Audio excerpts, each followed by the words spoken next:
Mau kasihan lihat Malaysia, justru Indonesia lah yang paling problematik di turnamen AFF ini. Muhammad Ferrari dihujat netizen gara-gara kartu merah berujung keoknya timnas Indonesia. Arya Sinulinga exco PSSI dihujat netizen, dianggap lain depan lain belakang. Dan beberapa kabar timnas lainnya, jangan lupa untuk subscribe dan selamat menyaksikan. Justru Indonesia lah tim yang problematik di turnamen AFF ini. Hanya gara-gara turnamen yang tidak masuk kalender FIFA ini, semuanya jadi kacau balau. Di mana publik kini seolah-olah terbagi dua kubu, antara yang pro Pak Erik ataupun yang pro STY. Tentu saja, ini tidak lepas dari peran pihak tertentu, termaksud media, yang membuat situasinya jadi tidak kondusif.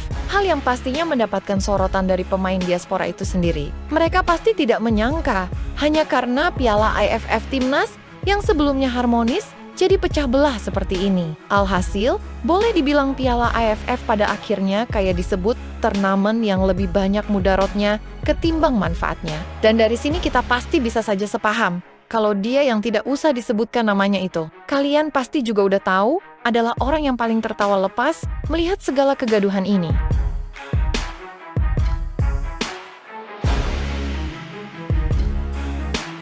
Dan drama sepertinya sudah melekat betul dengan benak rakyat Indonesia. Dan publik tanah air sangat suka dengan yang namanya drama, apalagi yang berbau konflik. Dan sepak bola, walaupun konteksnya cuma bola yang ditendang sana-sini, tapi nyatanya drama bola bisa lebih ribet dari sinetron tanah air.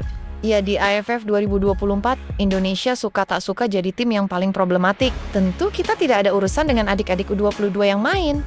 Sejatinya mereka memenuhi tugas negara dan biarkan mereka bermain dengan enjoy di atas lapangan. Nah, yang menjadi konsen kita di sini, segala intrik di luar lapangan, yang sepertinya makin menjadi-jadi, dan gokilnya sekarang, fans timnas terbagi menjadi dua kubu. Ada yang pro Pak Erik, serta ada yang pro STY, yang seharusnya hal-hal seperti ini tidak boleh terjadi. Namun apa boleh buat? Orang-orang yang kayaknya punya tujuan tertentu. Memang pada umumnya beda pendapat dan beda pandangan itu wajar. Namun yang terjadi sekarang beda pandangan Coach Shin dan Pak Erik. Seolah-olah dijadikan bahan seolah-olah ketum PSSI sudah nggak sejalan dengan STY. Memang dalam hal ini Mimin sendiri juga bingung soal biasnya sikap PSSI terutama soal target Piala AFF. Pertama, di awal-awal semua juga tahu kalau PSSI nggak targetin jadi juara. Maka dari itu, disepakatilah pemain U22 yang tampil dengan tujuan membuat rangka tim untuk SEA Games 2025 serta kualifikasi Piala Asia U23. Namun entah gimana tiba-tiba saja target itu berubah yang membuat kondisi Coach Shin terdesak. Gak sedikit media berpikir kalau sejak ketemu Bung Towel di Stadion Manahan beberapa waktu yang lalu, Pak Erik jadi ikutan bersikap aneh. Dan yang bikin netizen juga kesal adalah sikap exco PSSI Arya Sinulinga atau biasa netizen juluki dengan El Podcast. Nah, di media sosial, Arya Sinulinga dianggap terlalu over menanggapi komentar netizen. Dan hal itu makin digoreng sama netizen. Di mana ada yang mengatakan, jika Pak Arya ini adalah orang yang selalu mengagung-agungkan Pak Erik ketika timnas menang. Dan orang yang menyalahkan STY ketika hasilnya nggak sesuai. Dan ini ramai di media sosial. Tapi kembali lagi, masa iya sih? Sampai segitunya gara-gara imbang lawan Laos dan kalah tipis dari Vietnam yang mainin skuad utama. Coach Shin benar-benar dirujak abis-abisan. Evaluasi itu pasti. Tapi narasi yang muncul kalau Coach Shin sekarang dalam desakan kuat apabila nggak bisa bawa juara. Ya jujur itu kocak.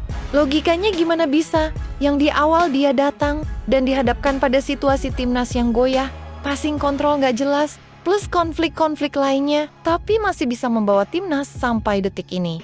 Dipecat gara-gara cuman piala, yang bahkan gak banyak orang-orang di dunia tahu. Makanya kalau dari awal targetnya jelas mungkin situasinya gak akan seperti ini. Tapi kalau dibilang targetnya terbaik, ya makna terbaik itu apa? Bilang saja saya dari awal mau juara. Gitu amat kok ribet sih? Katanya no target no ekspektasi, tapi kok gini sih? Makanya dalam konferensi pers Shin Tae-yang mengatakan, kalau saya turunkan pemain timnas senior, saya cukup yakin kita bisa memenangkan kompetisi ini. Jadi sedari awal targetnya bias. Di pertengahan STY didesak sampai semifinal. Kalau dari awal targetnya dari PSSI juara, maka diturunkanlah semua pemain senior. Di sisi lain, melihat situasi yang ada, tentu pemain diaspora yang juga cukup aktif mengikuti perkembangan Piala AFF jadi ikutan terusik. Gimana bisa? Gara-gara turnamen modelan macam gini, situasinya sampai terpecah belah gini. Padahal sebelum ini timnas Indonesia dalam hati yang tenang, lantaran sukses ngalahin Arab Saudi, serta duduk di posisi 3 klasemen. Sementara grup C kualifikasi Piala Dunia, dan memang Coach Shin akan dievaluasi ya, berdasarkan ini, bukan malah Piala AFF yang jadi patokan. Bagi Pak Erik sendiri sebenarnya adalah hal yang wajar dalam menentukan target dalam setiap kompetisi. Tapi untuk AFF ini jujur target sebenarnya apa? Kapten Timnas AFF kontra Filipina, Muhammad Ferrari, mendapat hujatan sendiri atas kartu merah. Setelah insiden kartu merah, skuad Garuda harus bertahan dengan 10 pemain dan akhirnya kebobolan melalui penalti di babak kedua. Kartu merah yang diterima Muhammad Ferrari menjadi pelajaran berharga bagi dirinya dan seluruh tim.